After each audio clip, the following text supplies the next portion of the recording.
बाबा जी प्रणाम। काफ़ी देर से आपके आध्यात्मिक प्रवचन चल रहे हैं।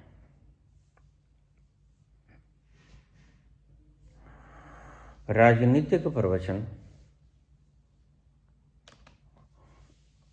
आपने ऐसा लगता है कि बंद कर दिया है। नहीं, पूछते हैं कि राजनीतिक प्रवचन कब शुरू होंगे। इस देश को बदलाव की जरूरत है।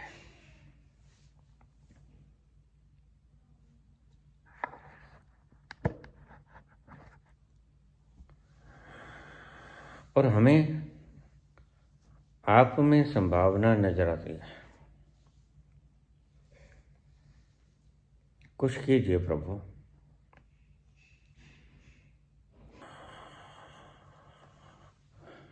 आप भूल जाते हो शायद, मैंने कहा था मैं प्राइम मिनिस्टर का नाम 24 तारीख को घोषित करूंगा या उसके बाद।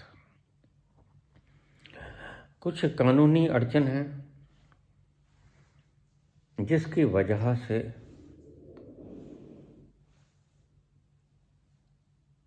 मैं एक हफ्ते भर के लिए जल्दबाजी नहीं करना चाहता।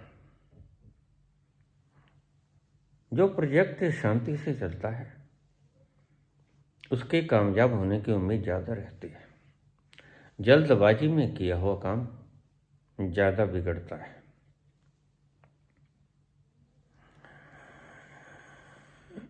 ऐसे जैसे चुनाव जीते गए,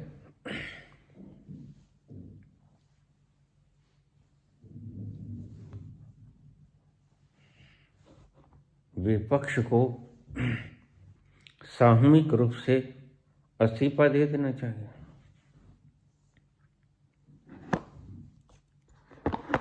जब तुम्हें चुनावों में गड़बड़ी के संकेत मिल रहे हैं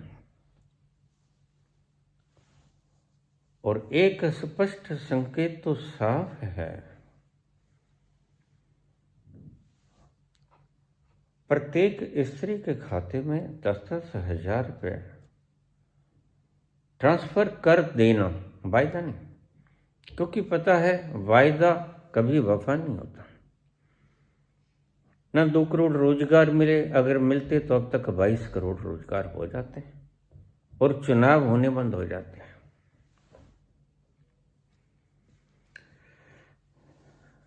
फिर जो 22 करोड़ रोजगार दे देता उसको स्वतः ही वोट मिलते हैं, न कोई संस्था खरीदने की आवश्यकता थी। अगर विकास सचमुच कर दिया होता तो घर बैठे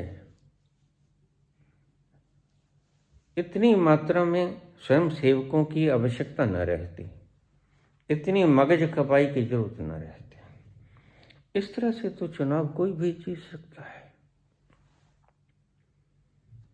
1000 एकड़ जमीन बिहार में, भागलपुर में 1 रुपये प्रति एकड़ प्रति वर्ष, 1 रुपये। मैं 100 रुपये में यह जमीन लेने को तैयार हूं। प्रति एकड़ प्रति वर्ष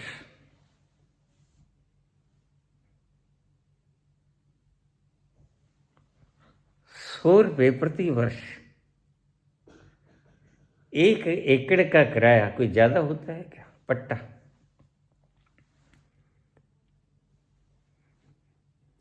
अगर ऐसे ही कोताही बरतनी है देश में तो फिर सीधे आप घोषित कर दो कि मैं ही हूं। वैसे तो पहले दिन ही तुमने कह दिया था मैं हूं तो मुमकिन है, तो अब कह दो मैं ही।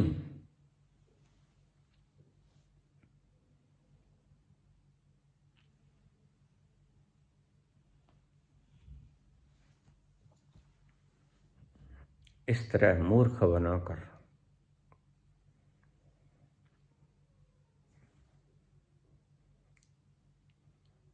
तुम क्या समझते हो कि भारतवर्ष का वो डीएनए पागल है? नहीं, ऋषियों की संतान है हम।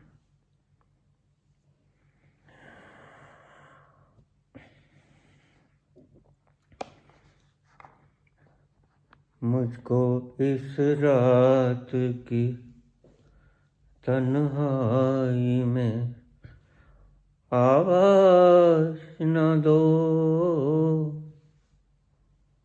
आवाज न दो, आवाज न दो, की आवाज रुला दे मुझे, हो साज न दो,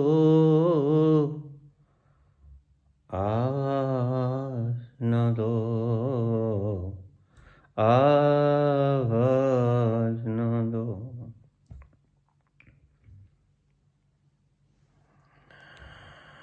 रोशनी हो न सकी दिल भी जलाया मैंने, को भूला ही नहीं लाख भुलाया मैंने। मैं परेशान हूँ, मुझे और परेशान न करो, आवाज न दो, आवाज न दो। इस कदर जल्द मुझसे किनारा तुमने, कोई भटकेगा अकेला ये न सोचा तुमने। गए हो तो मुझे याद भी आया न करो, आवाज न दो, आवाज न दो। कितने दिन बीते? तुमने वायदा किया 2 करोड़ रोजगार दूंगा, काला धन लेके आऊंगा, सबको रोजगार मिलेगा, महंगाई कम होगी, बेरोजगारी कम होगी, रुपया का कीमत बहुत बढ़ जाएगा। कितने दिन बीते? इनमें से कौन सा वायदा पूरा किया? या कि फिर वो बात है, वो वायदा ही क्या जो वफा हो गया? क्या सारे भारतवर्ष में सिर्फ एक ही आदमी है जो इस प्रोजेक्ट को चला सकता है, दूसरा कोई नहीं?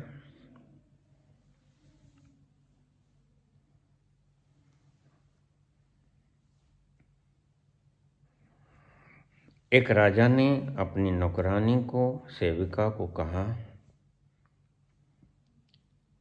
ये ले चूरी,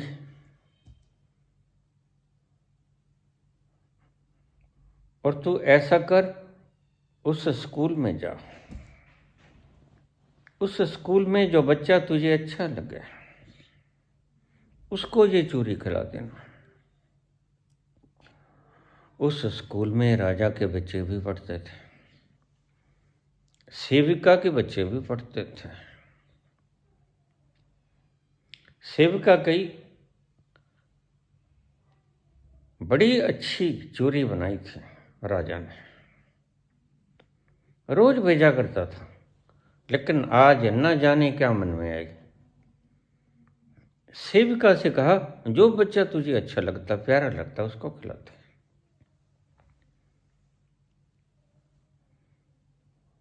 सेविका गई, चूरी खिलाई और अपने काम धाम में लग गई। सांझ ढले राजा ने पूछा, बेटे, तूने चूरी किसे खिलाई? सेविका ने दोनों हाथ जोड़े। महाराज, आपने कहा था जो बच्चा तुझे सबसे प्यारा लगे उसको खिला देना। मैं जानती हूँ बड़ी सुंदर चूरी थी, बड़ी स्वादिष्ट थी, बच्चे और मांग रहे थे,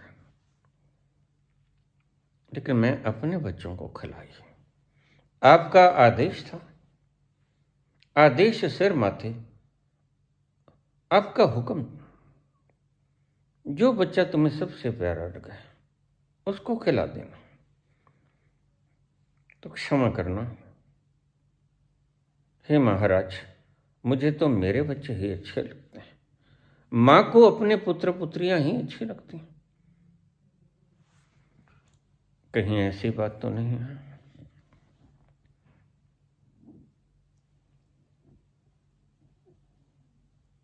सब कुछ एक ही व्यक्ति को दिए जाते हो अडानी। कोई टेंडर निकाला आपने, 1000 एकड़ जमीन पट्टे पर देनी थी और आपने 1 रुपये प्रति एकड़ प्रति वर्ष, 1 वर्ष में 1 रुपया 1 एकड़ का, और मैं उसे 100 रुपये में लेने को तैयार हूं। जो प्रोजेक्ट आप कहोगे वो लगा दूंगा, जैसे कहोगे वैसे लगा दूंगा। आज्ञा शिरोधार्य। क्या यह सीधी सीधी सरकारी खजाने की हड़पना नहीं है?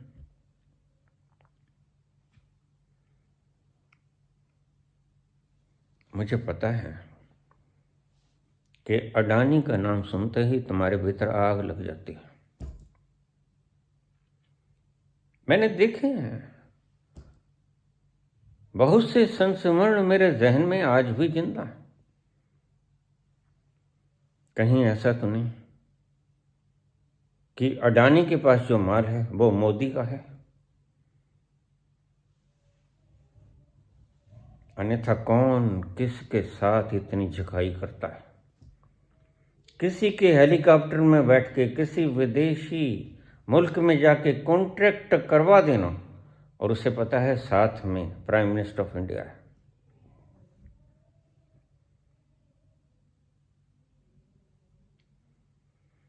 क्या आपका अडानी के साथ जाकर कोई प्रोजेक्ट दिला देना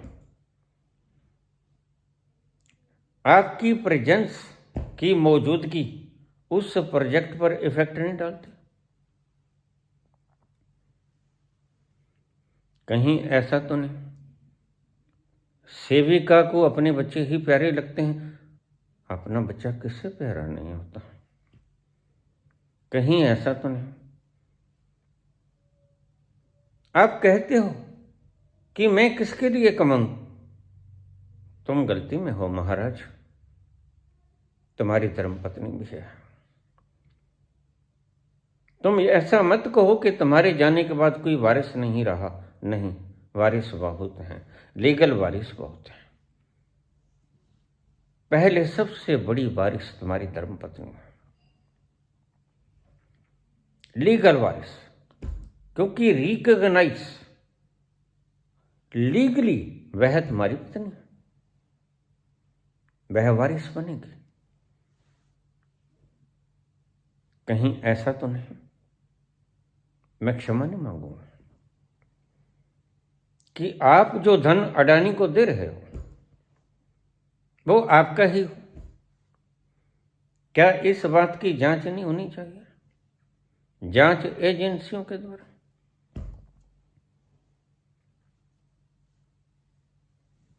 बताइए तो।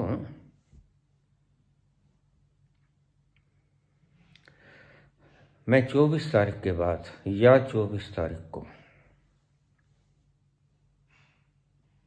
स्वर्णिम मुल्क आधारशिला मैंने रख दी। मोक्ष द्वार गोल्डन स्पैरो चैनल का नाम है। जो सचमुच देश से प्रेम करते हैं, जो इन झूठे जुमलों से तंग आ चुके हैं, देखिए, इन्होंने सिर्फ घर त्यागा।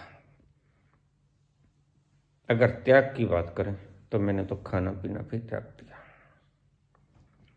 खाना पीना छोड़ो, मैंने तो कोई भी स्वाद त्याग दिया। और मैं ईश्वर को साक्षी करके कहता हूं कि 13 वर्षों से मैं किसी प्रकार का कोई स्वाद नहीं ले रहा, भोजन तक का भी। इति इति दूध में चाय की पत्ती पीता हूं, उससे मेरी जिंदगी चलती है। डॉक्टर मुझे कहते नहीं चलेगी, 1-2 वर्ष चलेगी, लेकिन 13 वर्ष हो गए चल रही, बराबर मैं बोल भी रहा हूं। ये सब उसकी देन है।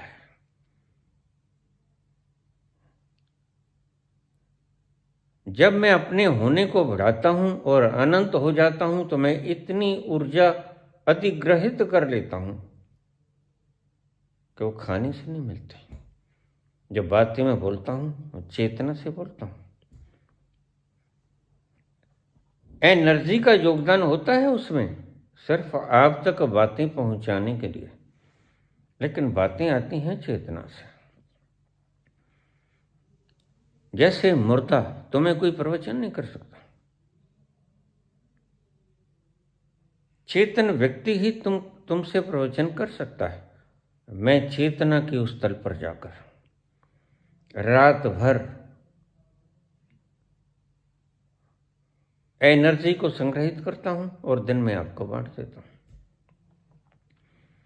मेरा सिर्फ मंतव्य आध्यात्मिक मैंने पा लिया।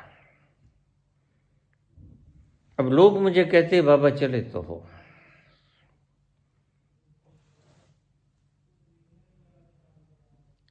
इस मुल्क के हालात देखकर, संसार के हालात देखकर थोड़ा सा इस मुल्क का सुधार कर जाओ, और इस मुल्क का सुधार देखकर सारी दुनिया में सुधार हो जाएगा।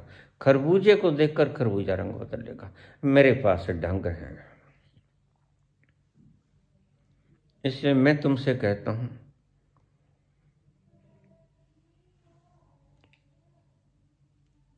अब मुझसे मत पूछें कि मैंने कुछ नहीं किया। मेरी कोई तमन्ना, कोई वासना, कोई इच्छा शेष नहीं रही।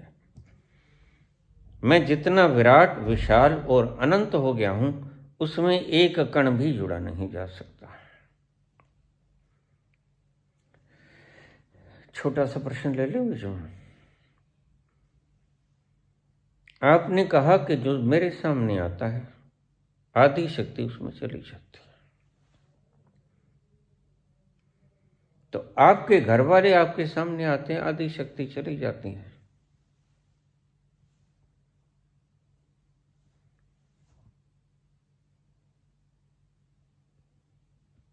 तो फिर वो एनलाइटेंड क्यों नहीं हुए, और आपकी एनलाइटनमेंट 100 से 50 क्यों नहीं हुए? बाली की शक्ति शारीरिक थी, एनर्जेटिक थी। मेरी शक्ति आध्यात्मिक है, चेतना की है, कॉन्शियसनेस की है। जिज्ञासु लोग, मुमुक्षु लोग इन शब्दों को बड़े ध्यान से सुनेंगे।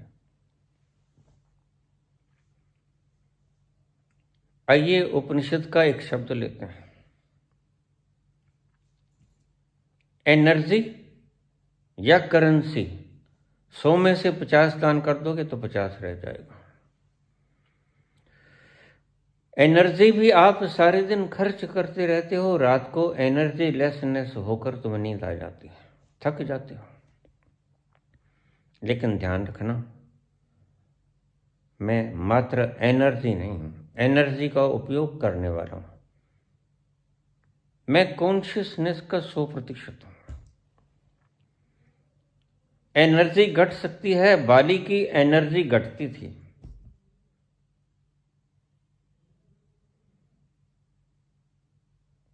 बाली की एनर्जी बढ़ती थी जैसे ही कोई सामने आ जाता था। सामने अगर राम जाते तो उसकी आधी एनर्जी बाली में आ जाती। कैसे कोई लड़ेगा? बाली में जितनी ताकत है उतनी तो है ही उसकी अपनी। राम जाए, कृष्ण जाए, कोई भी व्यक्ति जाए, बलिष्ठ से बलिष्ठ जाए, अगर वह लड़ने जाएगा, इसलिए तो सुग्रीव उनसे हार जाता था। बाली को यह वरदान था। तो राम भी अगर जाते तो आधी शक्ति राम की बाली में चली जाती। राम लड़ नहीं सकते थे, सन्मुख हो गया। इसीलिए चोरी छुपे पीठ पे से वार करना पड़ा। राम भी मजबूर हैं, नियमों के अंतर्गत आके। एनर्जी नियमों के अंतर्गत आती है संसार के, कॉन्शियसनेस नियमों के अंतर्गत नहीं आती। कॉन्शियसनेस संसार के नियमों के बाहर है। जब कोई मेरे सामने, मेरे घर का कोई प्राणी आ जाता, मेरी 50% एनर्जी उनमें शिफ्ट हो जाती। छोटा बच्चा, हमारा छोटू, 50% एनर्जी है उसमें अध्यात्म की। क्योंकि जब भी पहली दफे मेरे सामने आया तो 50%, और सुबह सुबह की बात करता हूं। इसलिए 4 बजे तक अमूमन, जब तक मुझे पता न चल जाए कि मैं बाहोश हो गया हूं, मदहोशी से बाहर आ गया हूं, तब तक मैं किसी को दिखता नहीं।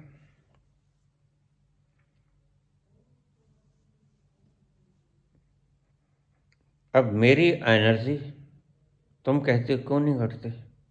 क्योंकि यह एनर्जी नहीं है, यह कॉन्शियसनेस। समझते जाना, बड़ा बारीक शब्द है। पॉलिटिक्स के बीच में यह अस्पर्चुअलिटी मैंने छेड़ ली है। बाली की शक्ति घट जाती थी क्योंकि वह सांसारिक थी। मेरी शक्ति नहीं है, मेरी चेतना है।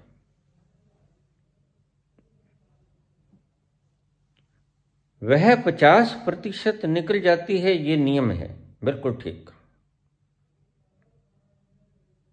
लेकिन मेरी कॉन्शियसनेस 100 से 50 पे नहीं आती। अब आइए हम एक सूत्र लेते हैं उपनिषद का।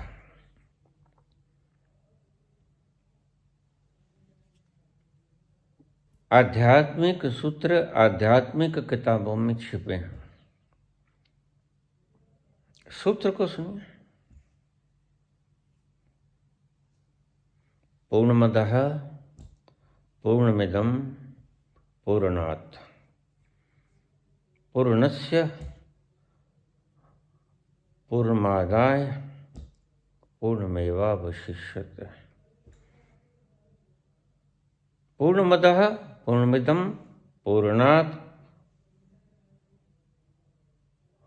पूर्णस्य पूर्णमादाय पूर्णमेवावशिष्यते।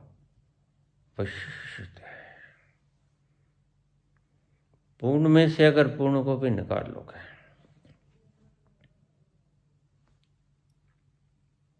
सुंदर शब्द है। जमा खर्ची में नहीं आता, हिसाब किताब में नहीं आता, इसलिए हिसाब किताब बुद्धि की बात है।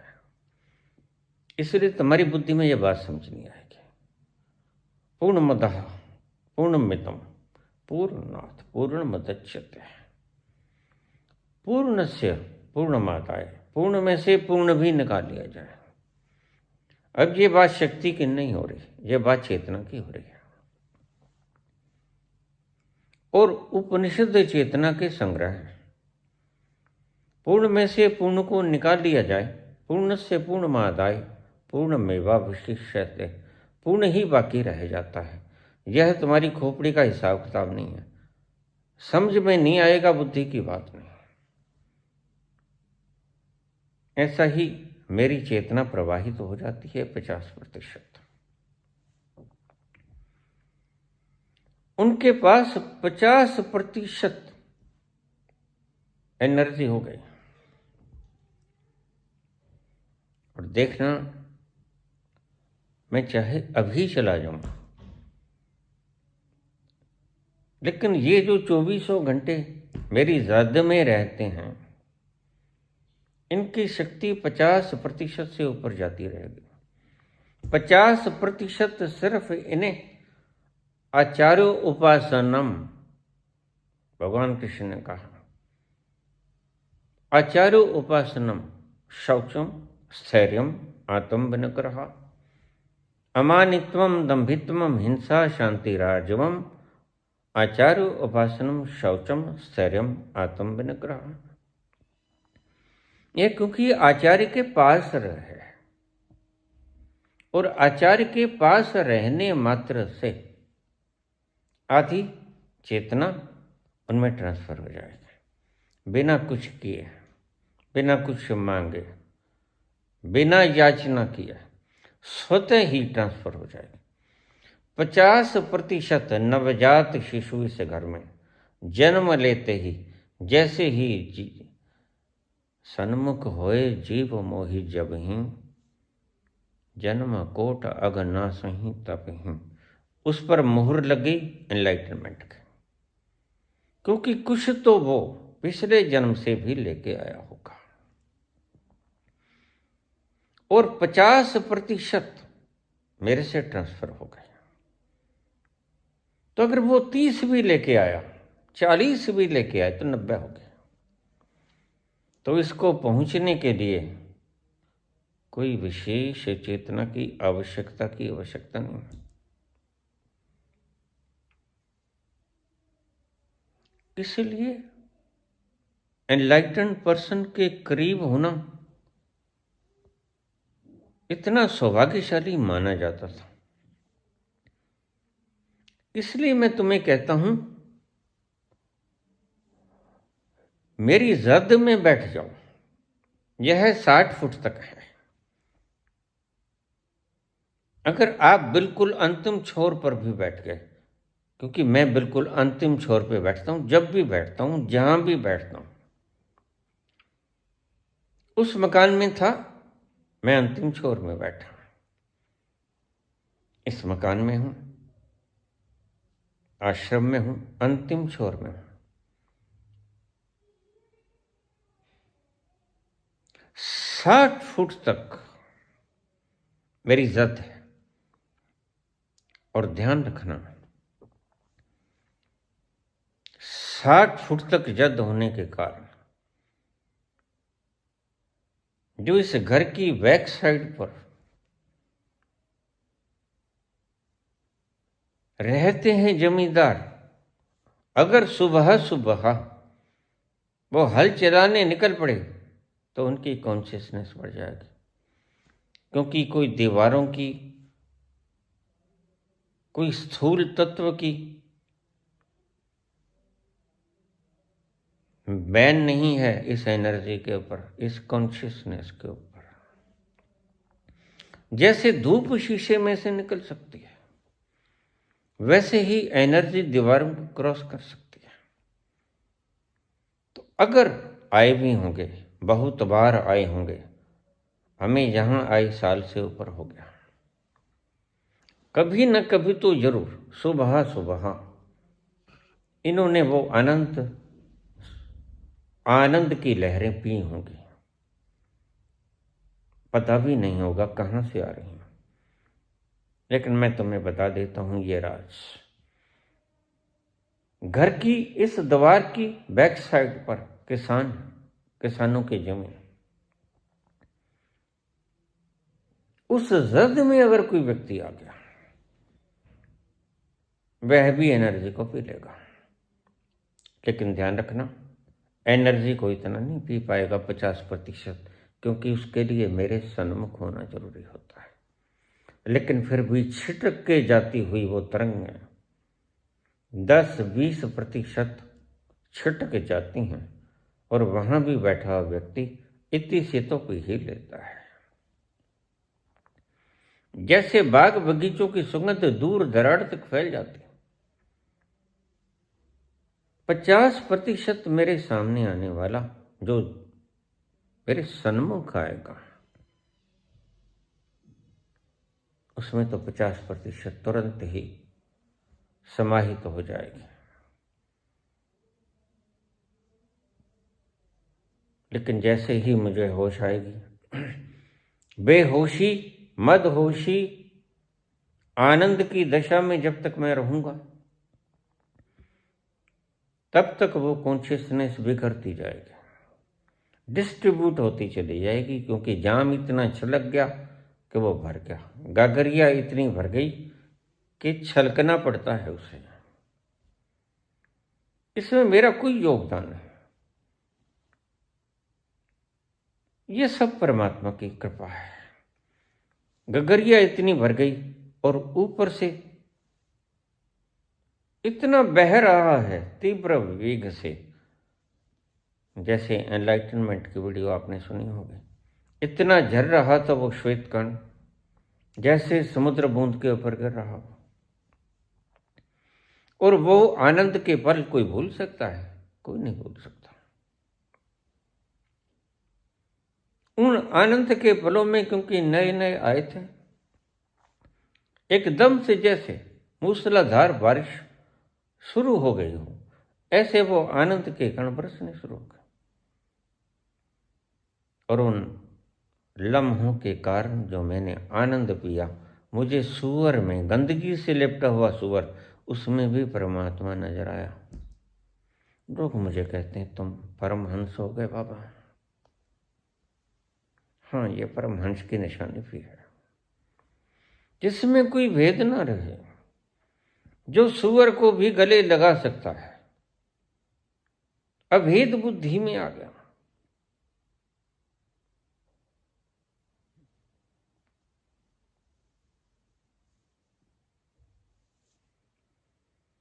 कार चाहती तो बहुत कुछ कर सकती थी। यह बिल्कुल स्पष्ट स्पष्ट दिखने वाला एक तरफा जो मैंने कहानी सुनाई, वो मोह है। सरकार चाहती ओपन टेंडर भी कर सकती थी। टेंडर दो भाई। ओपन टेंडर के बाद वो ई नीलामी भी कर सकती थी। अब पिछले दिनों रोहित ने एक प्लॉट खरीदा, ई नीलामी पे घर बैठा बिड लगा रहा था।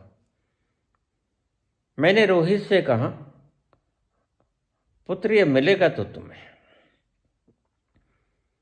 बधाई सुबह 10 बजे दे रहा हूं, ये प्लॉट तुम्हारा हो गया। कहता अभी बोली 5 बजे शुरू हो गया। मैंने कहा कभी शुरू हो जाए।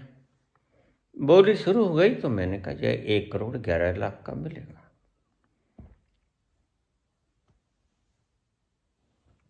तो उसके आश्चर्य का कोई ठिकाना ना रहा जब 1,11,00,000 पर उसकी बोली अटक गई और उसके नाम हो गया।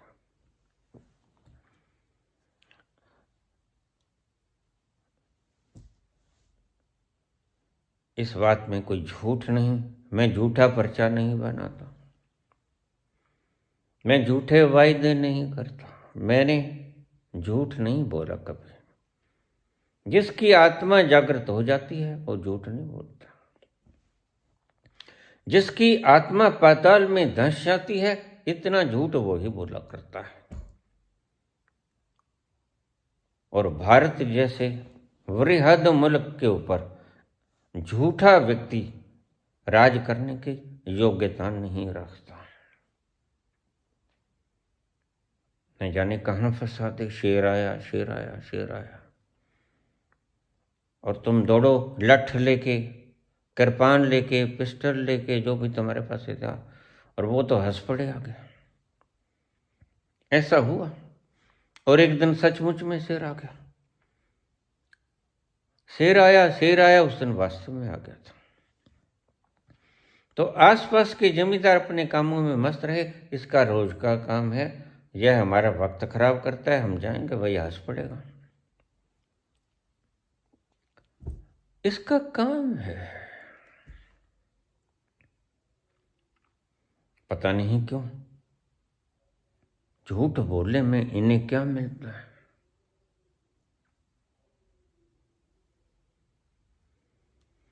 जाने क्यों लोग मोहब्बत किया करते हैं, जाने क्यों लोग मोहब्बत किया करते हैं, दिल के बदले में दर्द दिल दिया करते हैं, जाने क्यों लोग मोहब्बत किया करते हैं। मुझे आज तक ये बात समझ नहीं आई।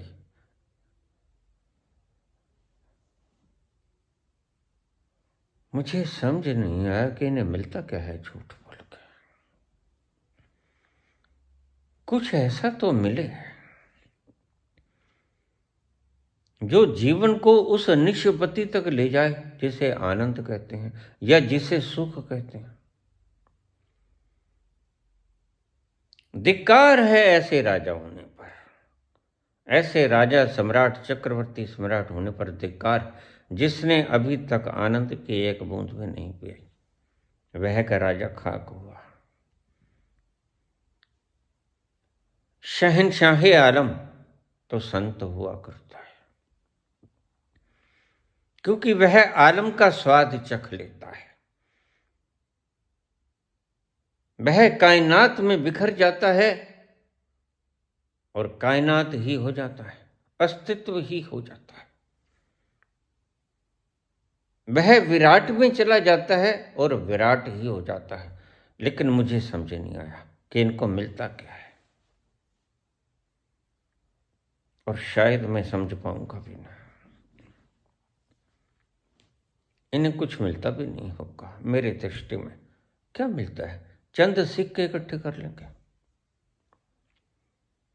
कुछ जमीनें इकट्ठे कर लेंगे, कुछ संस्था को निर्माण करके, जो संस्था लाभ और हानि के बगैर है, नो प्रॉफिट नो लॉस, उसके लिए बड़े बड़े से महल खड़े कर देंगे। लेकिन मैंने कहा ये कैसा जाएंगे? एक दिन आएगा, वो दिन आएगा और जरूर आएगा। I can say with guarantee.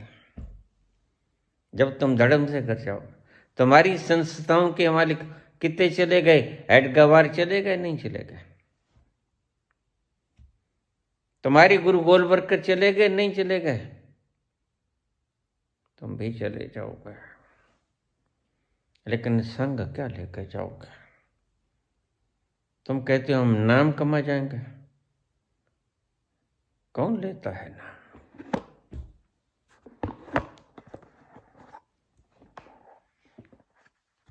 वक्त सब धूलों को उड़ा देता है।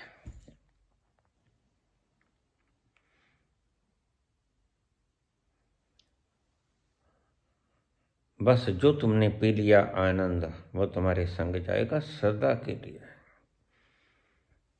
इसलिए मैं तुम्हें कहता हूं, बोल रहा हूं मैं राजनीतिक बातें, लेकिन बीच बीच में रस के प्याले भी तुम्हें उड़ेल देता हूं।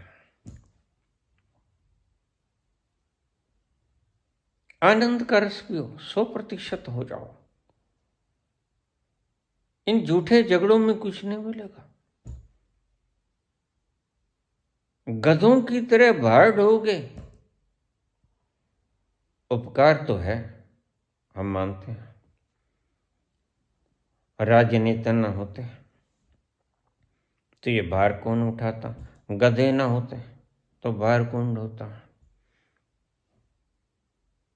इसलिए मैंने कहा कि देखो भाई, मैं राज तो नहीं करूंगा। जरूरत है जो राजकाज को संभाल ले। अभी जो पूर्ण नहीं हुआ, और अपूर्ण चेतना वाला व्यक्ति जो ईमानदार है, जिसकी बुद्धि बेईमान नहीं, जिसके हृदय में कलुषता नहीं आई, जो जानता है कि अगर मैं बुरा करूंगा तो वह मुझे भोगना पड़ेगा। बस यह बात जिसने जान ली सत्य, कि अगर मैं बुरा करूंगा तो मैं बुरा भोगूंगा, तो फिर तुम बुरा करना छोड़ दोगे। बस यही बात राजनीतिज्ञों की समझ में नहीं आती। वो कहते हैं बुरा कर लो, खूब मजे उड़ा लो, इंद्रियों से खा लो, लेकिन इन्हें पता नहीं ये इंद्रियां तो धर्म से पड़ी रह जाएंगी, तुम कुछ और हो इंद्रियों के अलावा। आह को चाहिए एक उम्र असर होने तक, कौन जीता है तेरी जुल्फ के सर होने तक। ये वादे, ये जुमले, ये कागजी फूल 2047 में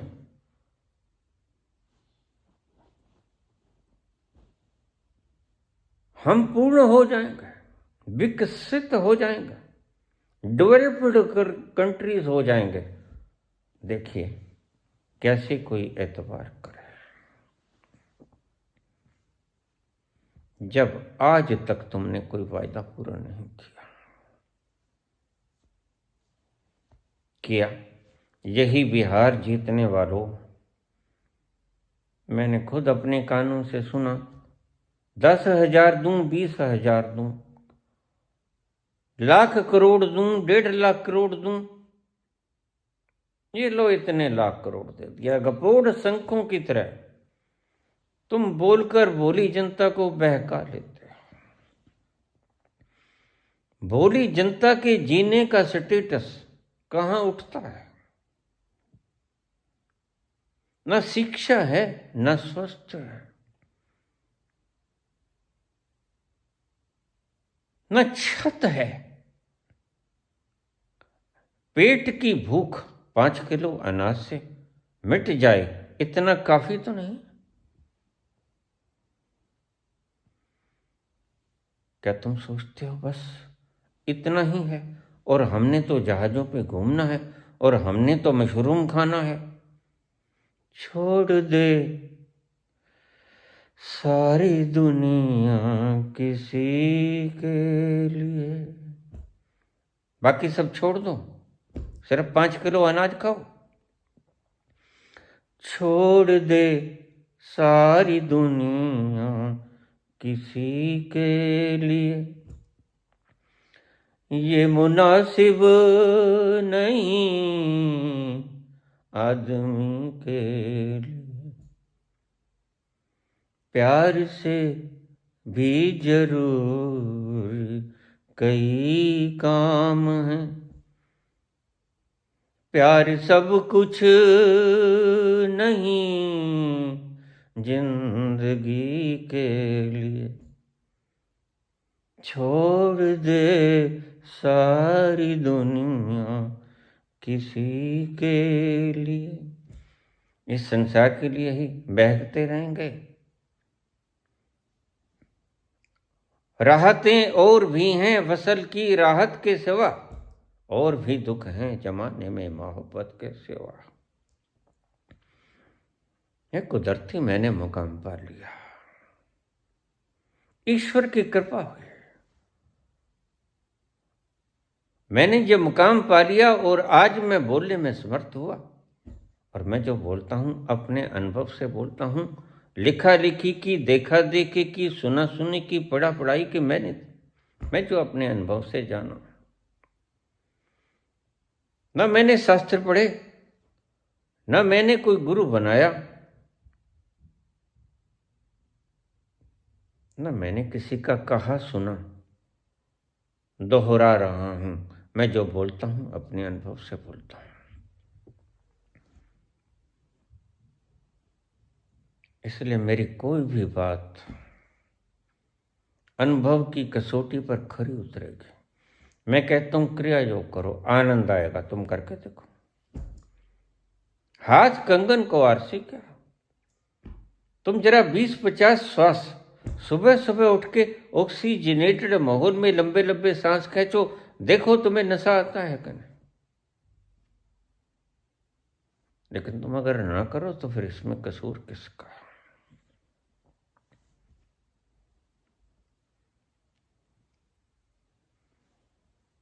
मैं कहता हूं क्या कोई और नहीं देखता उस सेविका की तरह सिर्फ अडानी ही दिखते हैं, और कोई व्यक्ति योग्य ही नहीं कोई प्रोजेक्ट चलाने के लिए या कोई राज करने के लिए, बस दो ही हैं। क्यों इनको साथ जाकर तुम देश के लिए हो, न कि सिर्फ अडानी के लिए।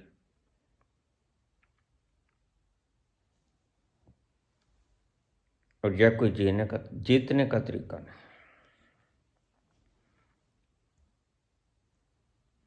जो जीते हुए लोग हैं वो लालच खाएंगे, मुझे पता है, राजनीतिक है। इतनी मेहनत कशी की, और जैसे इलेक्शन जीते जाते हैं ईमानदारी से मेहनत करके, वो मैं जानता हूं।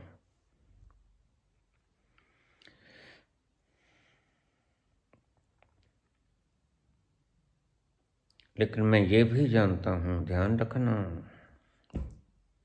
अब सुन लो मेरी बात। तुम जमीन दो अडानी को, अंबानी को, ये बड़े बड़े सेठों को, वो तुम्हें धन देंगे। एक बार की जब चुनाव लड़ना हो, इलेक्शन कमीशन घोषणा करेगा जब तुम ओके करोगे, और उससे पहले तुम पैसा बांट चुके होगे। संविधान का भी ख्याल रखना है। यह क्या संविधान का सत्य में पालन है या नकली कागजी पालन है? वायदों की तरह यह भी कागजी निकला।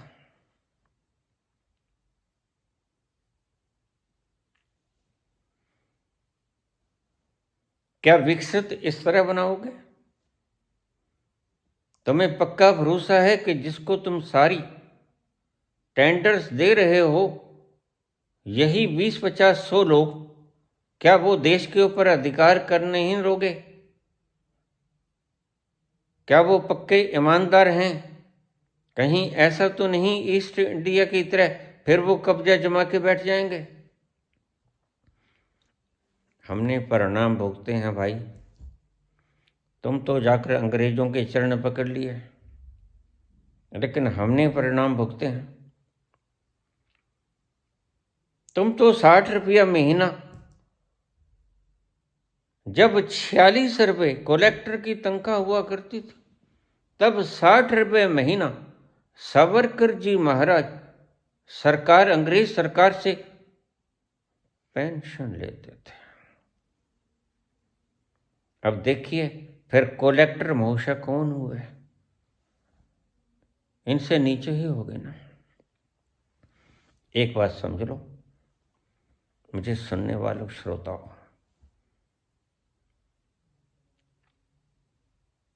मैं तो मुझे मरने का खौफ है।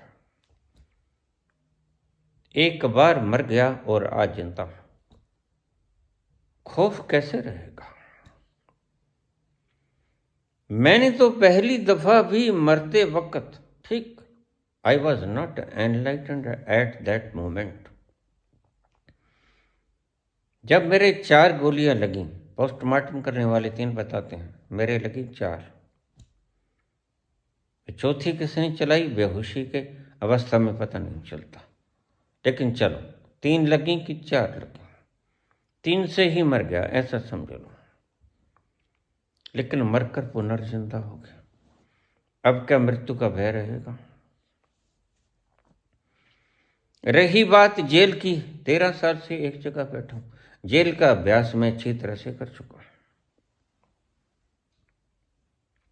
रही बात खाने पीने की, भूख लगने की, वह मात्र ईता सा दूध चाहिए, वो मुझे मिल जाएगा।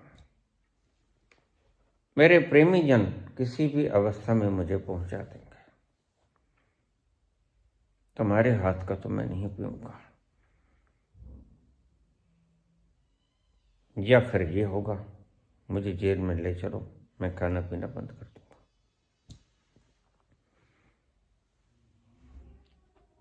फिर सारी जिम्मेदारी तुम्हारी, लेकिन मैं बोलूंगा, क्योंकि बोलने का अधिकार हमने 10 लाख लोग कुर्बान करके, तुम तो चरण चुंबक बन गए, तुमने तो कुछ किया।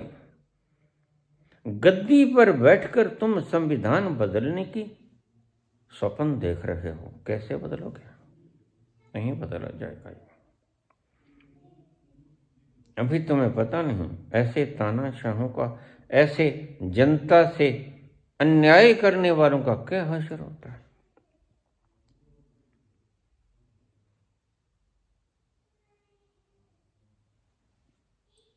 शेख, क्षमा करना, कौन सबसे ज्यादा अच्छा रेट देता है? सरकार को ज्यादा आमदनी होती इससे। पारदर्शिता बढ़ती, कोई उंगली नहीं उठा सकता था। जैसे मैंने रोहित की बात की, 1,11,00,000 पारदर्शिता, पता ही नहीं कहां बैठे हैं वो।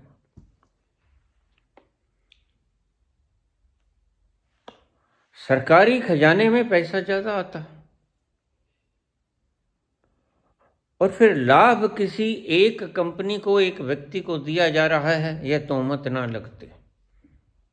लेकिन क्या करें, जब सेविका को अपने बच्चे प्यारे लगते हैं।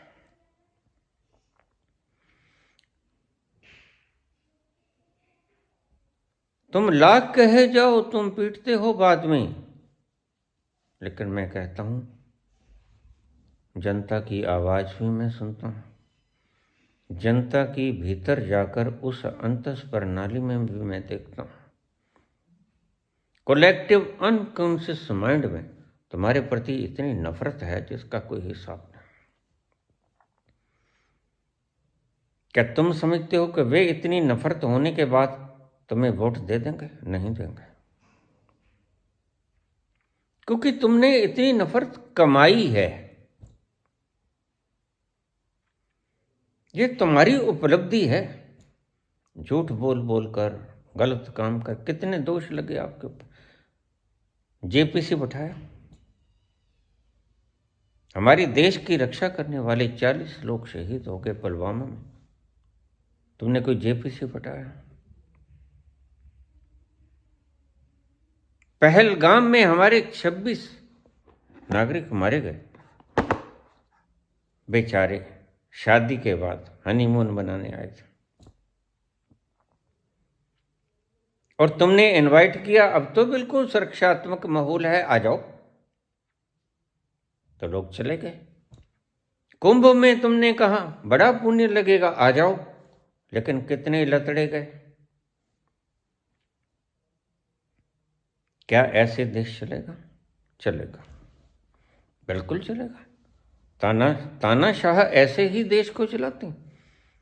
उत्तर कोरिया की उदाहरण तुम देखो, कोई चू नहीं कर सकता। लेकिन मेरी बात को याद रखना, किम जॉन उन का वही हश्र होगा जो हिटलर का हुआ। अगर इतना दबाओगे तो जनता विद्रोह करे न करे। जनता ने कहां विद्रोह किया था? हिटलर के वक्त बाहरी मुल्कों ने विद्रोह किया था। कुदरत दिमाग खराब कर देती है, फिर वो पंगा खाना कोई ना कोई ले बैठता है। अब तुम्हारे संग कौन है? तुम्हारे पड़ोसी मुल्क। किसी वक्त में सारे पड़ोसी मुल्क हमारे मित्र थे, आज कौन मित्र है हमारा? शेख हसीना, मुझे याद है वो वक्त, मुजीबर रहमान जब बांग्लादेश के प्रथम प्रधानमंत्री बना। मुझे याद है वो दिन, इंदिरा गांधी ने जब पाकिस्तान के 2 टुकड़े किया। मुझे याद है वो दिन जब मुजीबर रहमान को मार दिया गया।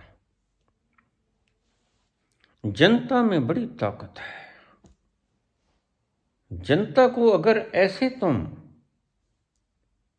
किसी को 1 रुपये के हिसाब से जमीन देके उससे पैसे ले लेना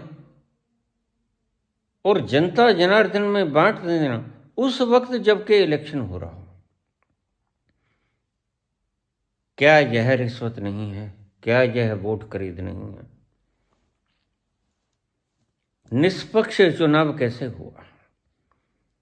ये जवाब प्राइम मिनिस्टर से नहीं मांगता, मांगना भी नहीं चाहिए, क्योंकि इलेक्शन के दौरान सारी पावर इलेक्शन कमीशन के पास होती है। तो गणेश जी उत्तर दीजिए।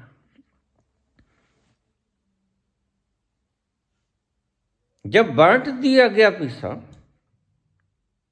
तो मैं कहता हूं पिछले 5 साल तक क्यों नहीं बांटा? आज ही ऐसा क्या हुआ कि तुमने बांट दिया? तुम्हारे पास पैसे कहां से आ गए इकट्ठे?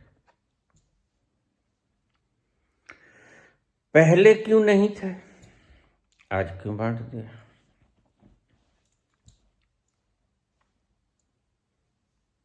अगर इस तरह से चुनाव जीतना है तो फिर कोई भी जीत सकता है। चुनाव जीतूंगा, मैं दिखाऊंगा तुम्हें चुनाव जीत गया। मैं आपसे खुला आह्वान करता हूं, गोल्डन स्पैरो को आप सब्सक्राइब कीजिए।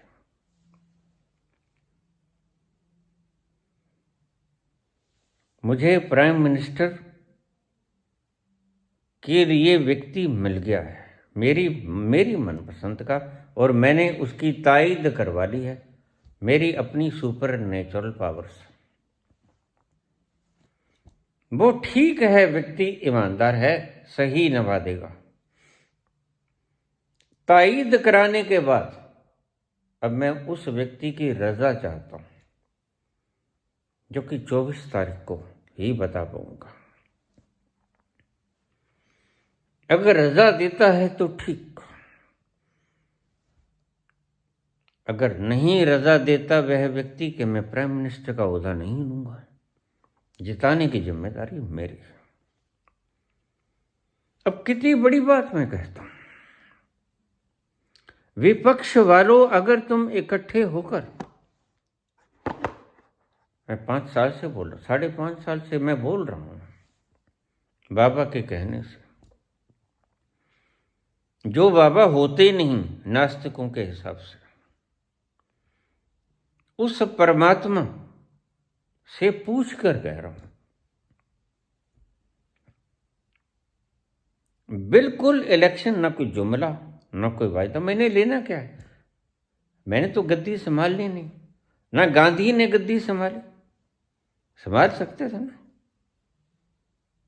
छलांग लगा के बैठ सकते थे। कोट पैंट तो पड़ा ही था, और कोट पैंट की कमी भी क्या है?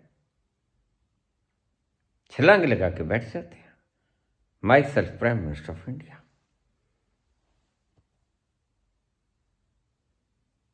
मोहनदास करमचंद गांधी, मोहनदास करमचंद उत्तम चंद गांधी। क्या हर्जा था? कौन रोक पाता? क्या ऑब्स्ट्रक्शन थी? कौन झगड़ा करता? कौन बाधा बनता? तुम तो चरण चुंबक बने बैठे रहे। लेकिन क्यों? क्योंकि स्वार्थ से कुछ नहीं किया। जो भी कुछ किया, जितना भी कुछ हुआ, तुम दोष लगाते चले जाओ, लेकिन जो भी कुछ किया उसका इल्म तुम्हें हो गया कि गद्दी के लिए नहीं किया, कोई लोभ नहीं था। अंत बता देता है कि कारण क्या था, क्यों किया। यह त्याग था, बलिदान था, या लालच था, लोभ था। अगर तुमने त्याग किया है मिस्टर प्राइम मिनिस्टर, तो त्याग कहां किया है? तुम जितनी संपत्ति जोड़ के जाओगे, मैं तुम्हें पहले ही कहा, सभी लोगों को इस बात की छानबीन करनी चाहिए, कहीं अडानी के पास जो पैसा है वो मोदी का तो नहीं है। जो खबरें सुनी जाती हैं कि विदेशों में कुछ बच्चे हैं जो हमारे बड़े से बड़े नेता के, कहीं ऐसा तो नहीं। तफ्तीश करो वो बच्चे हैं किसके। कहीं ऐसा तो नहीं ये झूठ हमारे मरने के बाद में खुले? वो लड़की कौन है जो विदेश में है?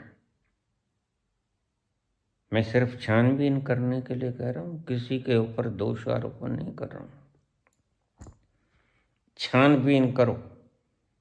इलेक्ट्रोल बॉन्ड में बिल्कुल स्पष्ट आप गुनाहगार थे। सत्ता के बल पर कोई भी किसी को भी डरा धमका कर जनता ले सकता है, और डराने धमकाने की आवश्यकता क्या है? उनके लोग को पूरा करते जाओ। अब 1 रुपये के हिसाब से पट्टे के ऊपर, मैं 100 रुपये के हिसाब से पट्टे के ऊपर इतनी भूमि, 1000 एकड़ भूमि मैं लेने को तैयार हूं। साल का 100 रुपया। खुली बोली क्यों नहीं लगाएगी? लेकिन क्यों का जवाब तुम्हारे पास नहीं। जो क्यों पूछता है उसका मुख तुम बंद कर देते हो। चाहे उसकी मुट्ठी भर के, चाहे उसका झोला भर के, चाहे उसके बैंक भर के, या उसको गोली मारकर। 2 ही तरीके हैं तुम्हारे पास, खरीद लो या वैध खा के मार दो। उसकी लाश के ऊपर खड़े हो जाओ। यह कोई ऊंचाई नहीं, यह कोई उन्नति नहीं। गलत तरीका। और अगर शेख हसीना को आज गुनाहगार साबित होती और फांसी की सजा हो जाती तो नई दिल्ली में बैठे। क्या करोगे तुम? शरण दोगे उसको? ये वही मुल्क है, बांग्लादेश में पाकिस्तान के 90,000 से ऊपर युद्धबंदी हमने बना ली है उनकी फौज को। ये वही है। उनका एक आदमी तुमसे शरण स्थली लिए बैठा है। तुमने जरूरत की इस बात की कि क्या वो वास्तव में उसने करप्शन की है, नहीं की? उसने हत्या की है, नहीं की? उसने जुर्म किया, नहीं किया? तुमने पनाह दे दी, किस बेस पे दे दी? यह तो मानवता का अधिकार नहीं है। और अगर आज शेख हसीना को मृत्युदंड मिल जाता है, सजा, फिर क्या होगा?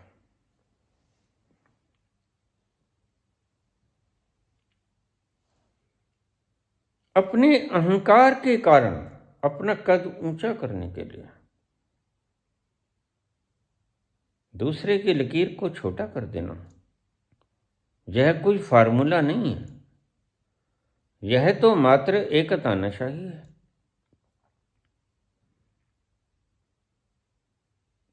जो कि मुमकिन है, ज्यादा मुनासिब है कि बांग्लादेश में इन्हें मृत्युदंड मिले। मुझे याद है वो दिन जब जुल्फिकार अली भुट्टो, सिंध प्रांत के जुल्फिकार अली भुट्टो को फांसी पर लटकाया गया था। मुझे वो दिन अच्छी तरह याद है। उस वक्त मैं गौशाला के पास बहती हुई नहर के पास, जब मुझे खबर मिली, मैं सैर कर रहा था, क्रिया योग कर रहा था। जुल्फिकार अली भुट्टो हैं बोला।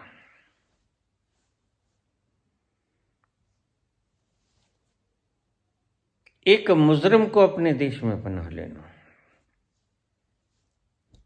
पनाह देना, क्या ऐसा तो नहीं कि कल को अगर यह जनता जाग जाए? जनता की बड़ी हिम्मत भी होती है और ताकत भी होती है, और यह देश तो बहुत बड़ी ताकत रखता है। 146 करोड़ का 1 नंबर का देश इन पॉपुलेशन। इसको ऐसे ही बहकाते रहोगे? 10,000 तो दे दिया, वह तो महीना 2 महीना चल पड़ेगा, तो ऐसे ही चुनाव जीतोगे। चुनाव आते ही उस परिवार की एक बड़ी स्त्री को 10,000 दे दो और सारे परिवार से वोट डलवा लो। ये तरीका है। सही तरीका प्रयोग करो। विकास के नाम पर आए, विकास करो। अच्छे दिन आएंगे, अच्छे दिन लाने थे। रोजगार देंगे, रोजगार के नाम पर आज सर्द ठंडे मौसम में ठंडे पानी की बौछारें और लठ पड़ते हैं पुलिस के।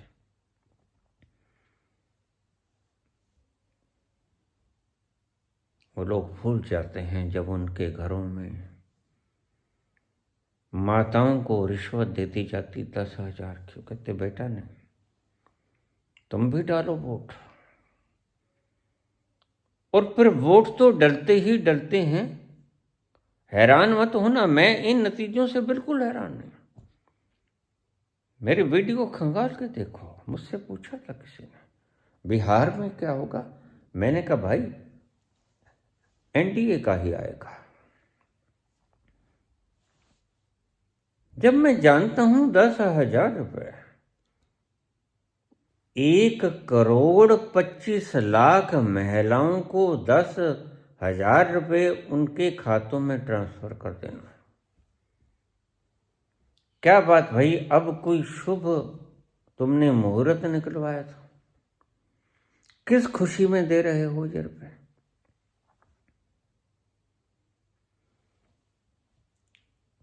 कोई खुशी है आज कोई, या खरीदारी करनी है वोटों की? ऐसे चुनाव जीतोगे तो बिल्कुल जीत जाओगे। और इन बातों से अंदेशा तो पहले से ही था। जो तुमने पुलवामा का नहीं कराया जेपी से, जरा भी फौजियों ने उत्पात नहीं मचाया, नहीं कहा किसी ने। किसने करवाया भाई बताओ?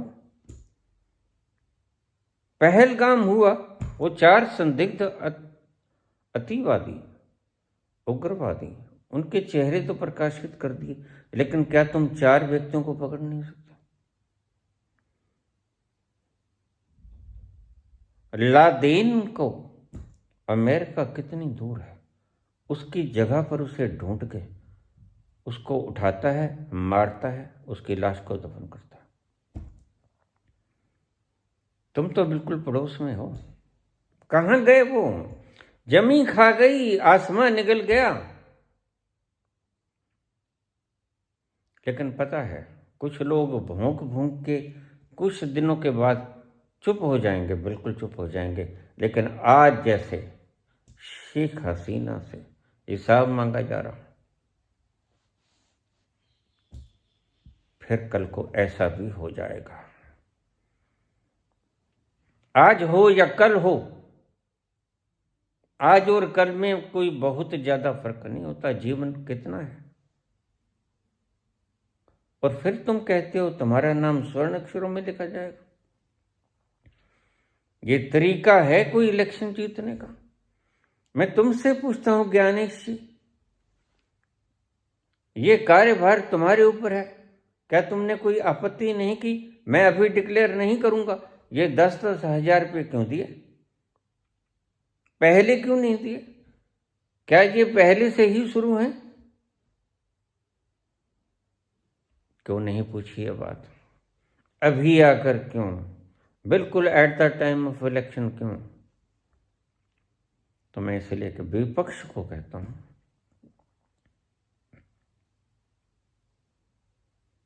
सामूहिक रूप से इस्तीफा देता हूं। क्योंकि इस तरह के इलेक्शनों का कोई मतलब नहीं रह जाता। बहुत से लोग कहते हैं इन्होंने प्रत्याशी गलत चुने। तुम गलती में हो। प्रत्याशी गलत नहीं चुने। प्रत्याशी तो देखिए, ये गायिका है मैथिली, कितनी उम्र है इसकी? इसने कभी एक शब्द भी ये बोलना नहीं जानती, लेकिन ये जीती नहीं, ये जिता दी गई। ये प्रत्याशी है, ये राजनीति है नहीं, ये गायिका है। मजे कर रही थी, आनंद के लुत्फ ले रही थी। अब क्या है? अहंकार आ जाएगा। अध्यात्म की दृष्टि से देखूं तो यह पहुंच सकती थी अपने उस आनंद के खजाने तक, लेकिन अब नहीं पहुंचेगी, क्यों? कीचड़ में धंस गई। राजनीति कीचड़ ही तो है। वो प्रत्याशी ठीक या गलत ये काम तो करता है, लेकिन तुम्हारा चुनाव का तरीका सबसे ज्यादा काम करता है। तुम्हारा चुनाव लड़ने का ढंग क्या है? 10-10 हजार रुपया देना, इलेक्शन कमीशन कोई किसी बात का जवाब ना दे। हम तो फुटेज नहीं दिखाएंगे। क्या बहू बेटियों के चेहरे दिखाने ये शुभ है और क्या अशुभ है भाई? आज वो जमाना कहाँ? और जिसने वोट डाला तुमने किस रिकॉग्निशन पे पहुंचाना? तुमने भी तो घूंघट उठा के देखा ही होगा कि क्या ये वही है कि ऐसे ही वोट डालने दे दिया। अंधी पीछे कुत्ता खाए? नहीं। और देखिए एक छोटी सी कहानी, मैं इन चीजों को जारी रखूंगा समय समय पर। 24 तारीख का इंतजार करो। हमारी एक फिल्म में मेहर मित्तल, हमारे घर की बिल्कुल बैक साइड के ऊपर उनका मकान था। कभी कभी आ जाते, मिलते, बातचीत करते हैं। अब इस दुनिया में नहीं रहे। वो एक आड़त की दुकान पर जाते थे। फिल्म की कहानी बता रहा हूं। आड़त की दुकान पे जाते, आड़ती के पास जाते, बताओ मेरा हिसाब बता दो। तो आड़तिया बताता है हिसाब लगा के, इतने रुपए तुम ले गए, इतने रुपए तुम तब ले गए, इतने शादी के लिए ले गए, इतने इसके लिए, इतने जमीन खरीद के लिए, इतने बीज के लिए, इतने रे स्प्रे के लिए। ठीक सारा ले भाई, ये रुपए हो गए 35,000। 35,000। कहता जी ठीक है। तो आड़ती उससे पूछता,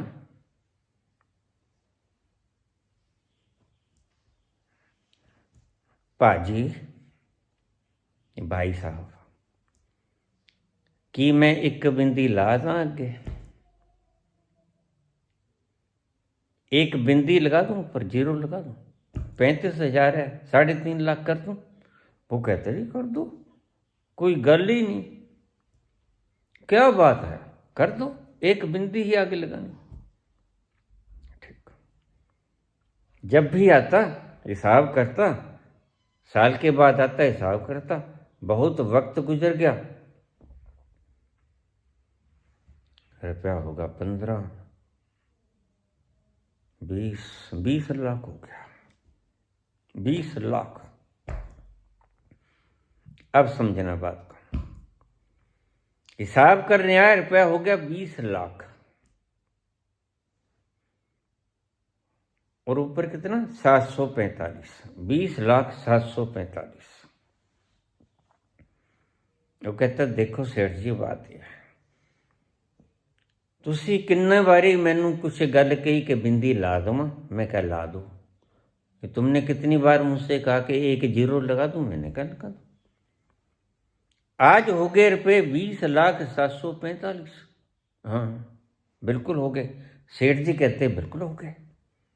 देखो तुमने कितनी बार बिंदियां लगा दी। ठीक, मैंने कभी इनकार किया नहीं, तो एक बार मैं जो बात कहूं वो भी मान लो। अब बताओ जी, हम मान लेंगे? तो ये ऐसे नहीं, आप अपना खाता दो मुझे।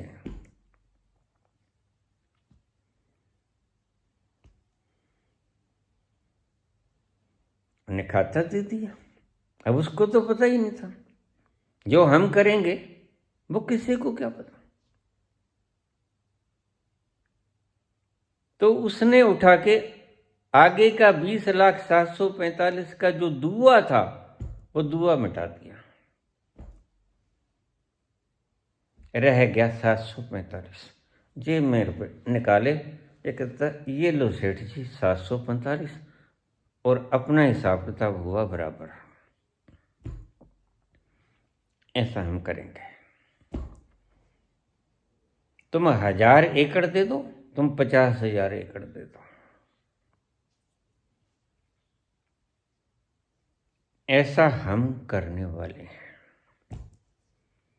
हम आगे का दुआ डालेंगे। जितने एकड़ तुम देगो, नाम मिटा देंगे हम। उस व्यक्ति के नाम की जगह बस गवर्नमेंट ऑफ इंडिया, नाम बदल देंगे हम। धरती तो हम कम ज्यादा कर नहीं सकते, पैसा तो कम ज्यादा, हम सोना तो कम ज्यादा कर नहीं सकते। हम उस व्यक्ति का नाम बदल देंगे। उस व्यक्ति का नाम अडानी काट के गवर्नमेंट ऑफ इंडिया। भारत देश की संपत्ति है। अगला प्रवचन जल्दी ही आएगा, 24 तारीख तक इंतजार कीजिए। अगर उस महान आत्मा ने स्वीकृति दी, जिताना मेरी जिम्मेदारी, मैं पहले करूं। मैं अपनी जीवन भर की कमाई, देखिए इसे ही तप कहते हैं, तपश्चर्या। 13 वर्ष से बिल्कुल उपवास रखे हूं, बिल्कुल एक स्थान पे बैठा हूं। और शास्त्रों में तो एक कहावत है कि 12 वर्ष तक तो परमात्मा खुद उतर जाता है आदमी के शरीर में। अगर तुम 12 वर्ष तक एकांत एक स्थान पे बैठे रहो तो वो स्थान ही शुद्ध हो जाता है, पवित्र हो जाता है, तीर्थ बन जाता है। मेरे को 13 हो जाएंगे मई में। 12 कब के पूरे हो गए। और जब 12 पूरे हुए तो मैंने ये घोषणा की,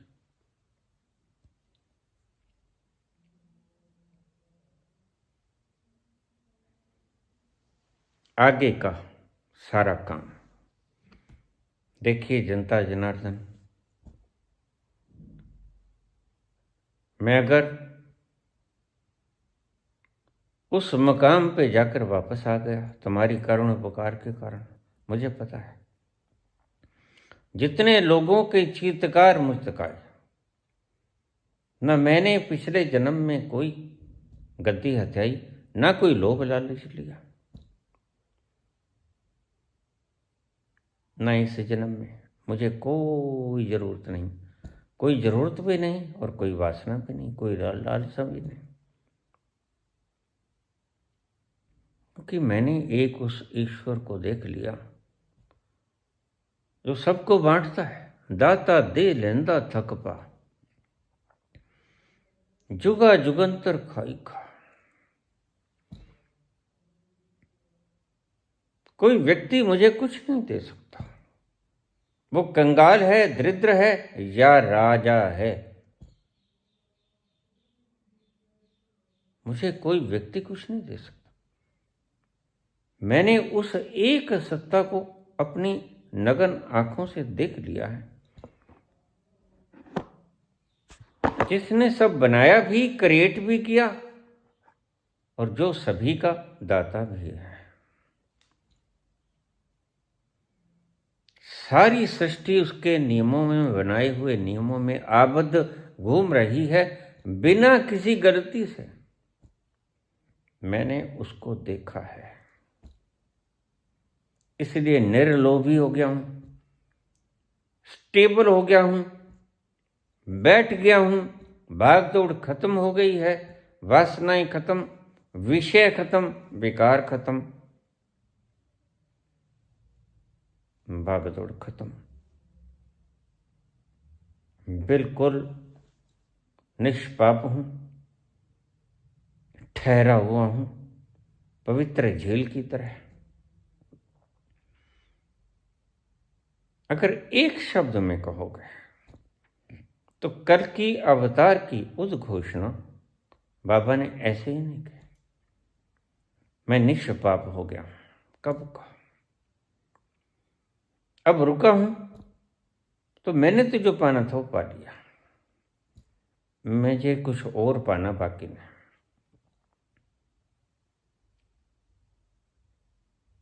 मेरी कोई तमन्ना नहीं, सिर्फ एक रोते हुए ये चेहरे, दर्द से कराहते हुए चिंता मगन जलते हुए ये हृदय देखे नहीं जाते थे, तो मैंने आध्यात्मिक सारा ग्रंथ बोल दिया। अब ये भूखे मरते पेट, ये नंगे बदन, ये इज्जत आबरू लुटती हुई, ये नंगे सर,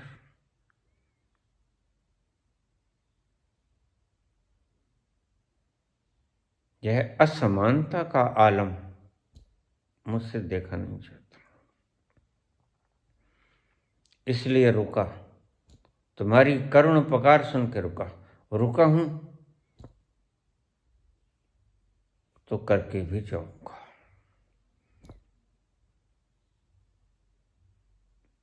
बस इसमें एक ही बात है, क्योंकि इस घर में मैं बैठा हूं, they can destroy this structure, मुझे तो कुछ नहीं कर सकता। लेकिन एक बात मैं भली भांति जानता हूं, they can distract this structure, they can scatter this structure. जैसे गांधी का ये स्ट्रक्चर खत्म कर दिया, ऐसे ही मेरा स्ट्रक्चर भी खत्म कर सकते हैं। लेकिन मैं जानता हूं यह स्ट्रक्चर है, यह मेरे वस्त्र हैं, मैं नहीं। इस इंतजार में अगला वीडियो जल्द ही लाने की चेष्टा करूंगा। इतने आध्यात्मिक प्रवचनों का आनंद लीजिए। रुका हूं तो करके भी जाऊंगा।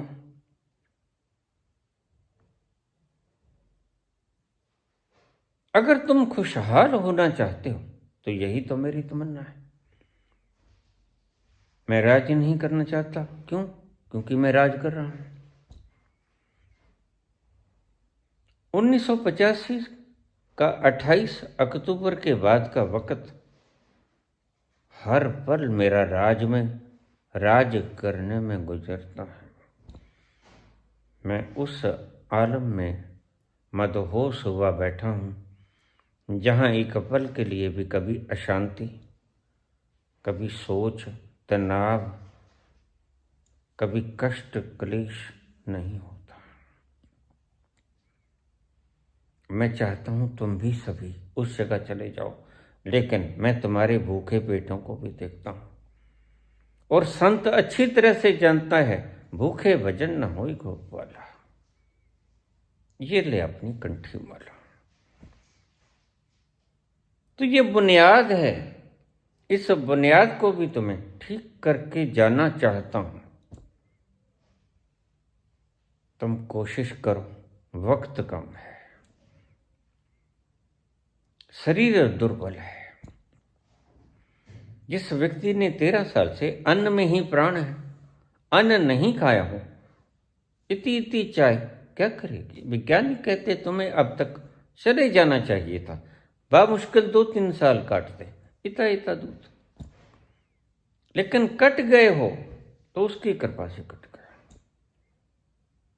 करके जाऊंगा। क्या तुम खुशहाल होना चाहते हो?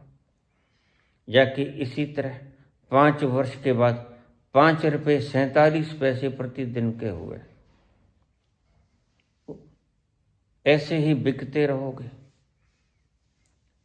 ऐसे ही तुम अपने हाथ काट काट के देते रहोगे 5 रुपये 47 पैसे रोज के?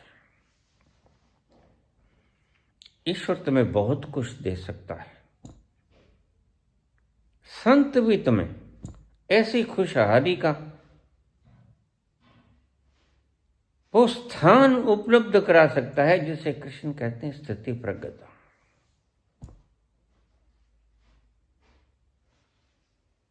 बस थोड़ा सा संत की बातों को मानने का कलेजा चाहिए, थोड़ा साहस लेके आओ। चैनल को सिर्फ अंगूठा लगा दो, सब्सक्राइब कर दो। इसकी कोई फीस नहीं है।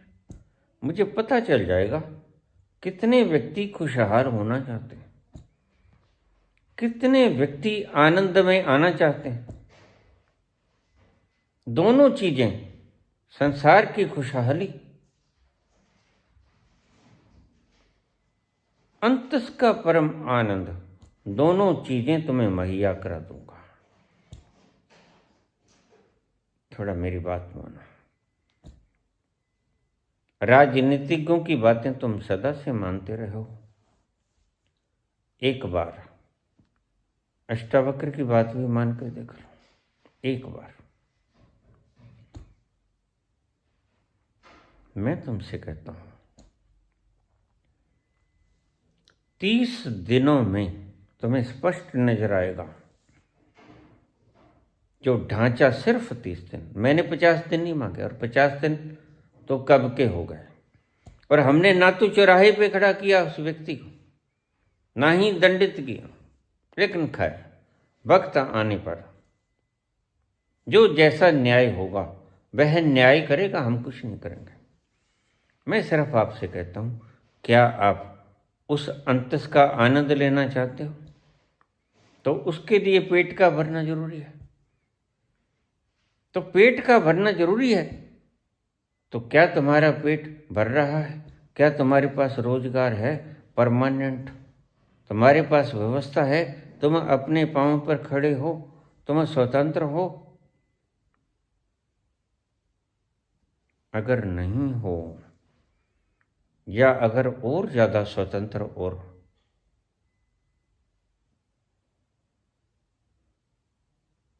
संपूर्ण होना चाहते हो, स्टेबल होना चाहते हो, तो बस एक बार मेरे चैनल को सब्सक्राइब करो।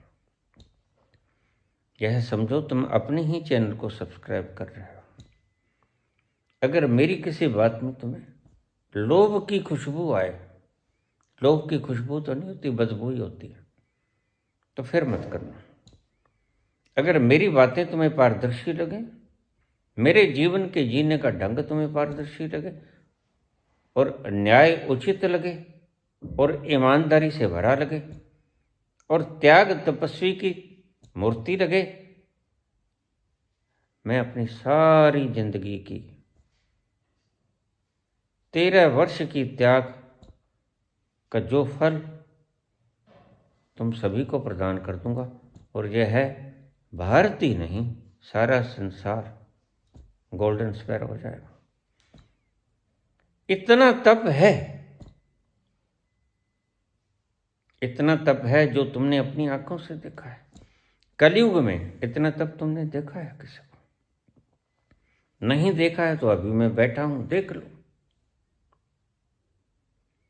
अपनी सारे तप का परिणाम मैं तुम्हें सौंप दूंगा, इसलिए कि तुम्हारे पेट भर जाए, तुम्हारा शरीर ढंप जाए, तुम्हारी सिर के ऊपर छत आ जाए, तुम्हें रोजगार मिल जाए, तुम्हें संपन्नता मिल जाए, तुम मानसिक गुलामियों में जकड़े ना जाओ, रोज नए कानून ना बने। एक सिंपल सा कानून जो तुम्हें दुखद परिस्थितियों में न लपेटे, ऐसी परिस्थिति बाहर के बना दूंगा, और ऐसा मुकाम तुम्हें भीतर का दे दूंगा जहां तुम आनंद के लम्हों में बैठकर खाली लम्हों का आनंद लेते हुए शिवोहम शिवोहम शिवोहम शिवोहम अमर आत्मा सच्चिदानंद में हूँ। शिवोहम शिवोहम शिवोहम शिवोहम अमर आत्मा सच्चिदानंद में हूँ। शिवोहम शिवोहम शिवोहम शिवोहम।